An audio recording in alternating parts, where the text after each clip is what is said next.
Before we break down the 5 roster moves the Giants made today, hit that big red button, because I'm okay with taking the occasional L in life. You can't go through life without taking a couple of L's. But I hate losing to the Dallas Cowboys. And so far through August, kind of getting our tails whipped here. So if you love the Giants, and maybe that's not enough reason to subscribe, but if you hate, and I mean hate, the Dallas Cowboys, go down right now, hit that big red button.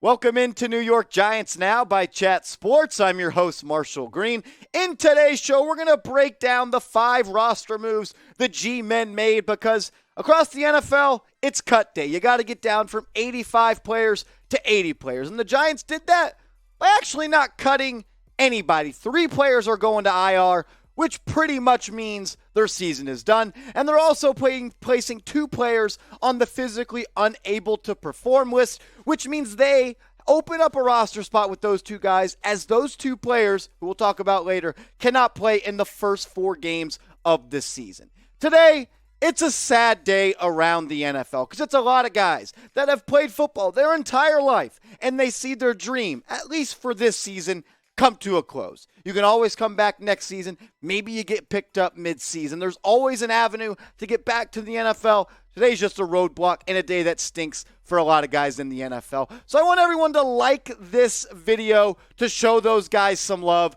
Do it right now, because, look, let's get the good vibes rolling. Some of these guys are going to come across this video. Let's show them some love by liking this video. But let's get right to it. Let's do it. The first move that the Giants made today was Darrian Beavers. And this was, as we knew, coming. Tore his ACL in week 2 of the preseason against the Cincinnati Bengals. And that sucks. He was a 6th-round pick that had a lot of potential. He looked good in camp. He looked good against the Patriots. He was a guy that was fighting for a roster spot. But unfortunately, his season, or his rookie season with the New York Giants, will not actually happen. So let's take a look at this inside linebacker depth chart now with Darrian Beavers no longer really in the picture. Still kind of hurts my stomach to talk about that. But you got Blake Martinez as your starting Mike linebacker. Alongside him, you have Mr. Irrelevant Tay Crowder. Wink Martindale did say a couple of weeks ago that the starting jobs in the inside linebacker room were still up for debate. You got guys like Carter Coughlin, Cam Brown, Micah McFadden, and Alex Calitro, the preseason legend, all competing. At the end of the day, the Giants may need to go out and add another linebacker. We'll talk about some guys in a future show they could get to, and also in a little bit, we'll tell you what's going to happen with this roster. But let's show Darrian Beavers some love. A rookie, looked good in camp, looked good in week 1 of the preseason. Unfortunately, his season comes to an end. Injuries suck, but let's show Darrian Beavers some love. Type 41, his jersey number, in the comments right now. A player that hasn't really done anything. He didn't really practice at all for the Giants this offseason. He was a big acquisition, but he has a foot injury. Ricky Seals-Jones, a 6-year veteran that was signed by the Giants on March 17th, has a toe injury and missed the first 12 practices of Giants training camp. He's going on IR. His season is done. Another tight end going on IR is Andre Miller, who was converted to tight end by the Giants after playing wide receiver at the University of Maine. He suffered a forearm injury in a training camp practice a couple of weeks ago. Both those guys' seasons are done for the New York Giants, and that's a big shakeup to this Giants tight end depth chart, because I used to have it as tight end 1A and tight end 1B were Daniel Bellinger and Ricky Seals-Jones. Not the case anymore. You got Bellinger, tight end 1, even though he dropped that pass in the preseason game, which ended up in an interception, gave me Evan Ingram flashbacks. He's the guy that's going to be a starter. You got Chris Miriak right now at tight end 2, Jordan Akins at tight end 3, and Austin Allen coming off the bench. I think those 4 guys could all make the roster. But I think the Giants could also sign another tight end. Go back a couple of weeks ago. Remember when they worked out Eric Ebron? Could that be a name that comes up in the Giants front office as someone that they think they need to go out and add coming up into the roster? There's not that really many good tight ends left in free agency. You get into August, you get into September, not a lot of good players are left, but Ebron is still a good football player. Jared Cook, I also still like his game. He's a veteran. He's produced really everywhere he's been.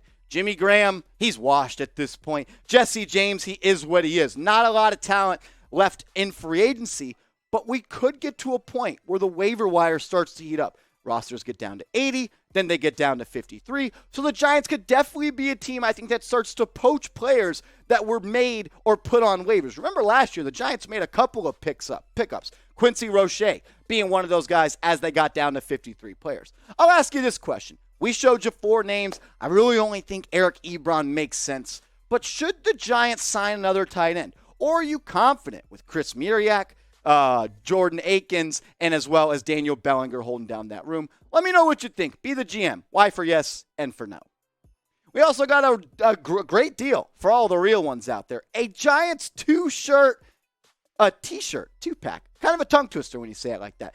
2 t-shirts for $29.99. You can't beat that. With everything going on around in the world today, inflation, you're not getting anything, especially 2 things for $29.99. Get swagged up for the season as it rolls along. Get 2 shirts. Maybe one will be your home shirt. One will be your away shirt. Get one today. Chatsports.com/Giants 2-pack. That link in the comments and description of today's show.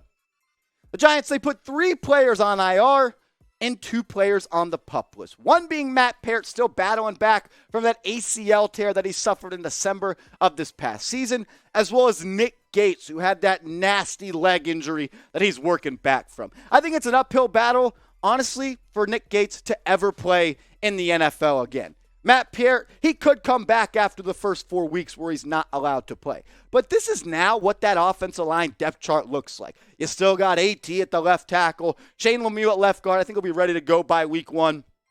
John Feliciano at center. Mark Glowinski coming over from the Indianapolis Colts. He's going to hold down that spot. And Evan Neal, who looked really, really good against the Bengals in week 2. But it's the depth. You see all those carrots and stars at the bottom of the screen? The Giants right now are thin at offensive line. Hamilton looked good. Azudu's looked okay. Max Garcia's been okay. Overall, though, the offensive line looked really good against the Bengals this past Sunday. I liked what they did. For the first time as a Giants fan, I kicked back and said, is that what a pocket looks like? Is that what it's like to have protection around your quarterback? Daniel Jones could look around like, I can actually read the play. I have blocking. I have a pocket that I can work for. That has never been the case for him. And I think the way that Evan Neal looked in the preseason and Andrew Thomas looking like the technician that he is, the Giants might have one of the top offensive tackle pairings in the NFL for the next 10 to 12 years. We talked about it a second ago, and I think it applies for the offensive line as well. A lot of injuries. The Giants, I'm expecting them to be active in the waiver wire as rosters get trimmed down. You got to go from 80 to 53 players within a week. That is a lot of players that are going to become available for the New York Giants. And with them having injuries and question marks at offensive line, inside linebacker, cornerback, safety, I expect the Giants to be a team that could poach some players as the waiver wire heats up and the NFL has to get the rosters down to 53 players. Speaking of the waiver wire, I can almost guarantee you the Giants sign at least 1 player. But in your opinion, you right there, what is the biggest position of need for the Giants going into the season? Let me know in the comment section right now.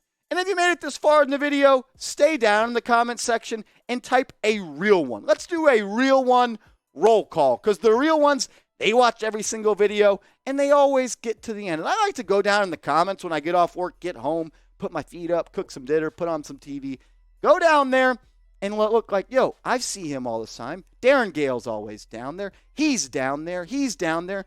This guy's typing real one for the first time. Maybe he's a new guy. If you're there and you made it this far, type real one in the comment section and make sure you are subscribed. We're going live on the channel tomorrow, 4 p.m. Eastern, 3 p.m. Central Time, and we're going live this Sunday for the Giants preseason game, Battle of New York, Giants, Jets, this Sunday. Be there, be square. We'll see you later.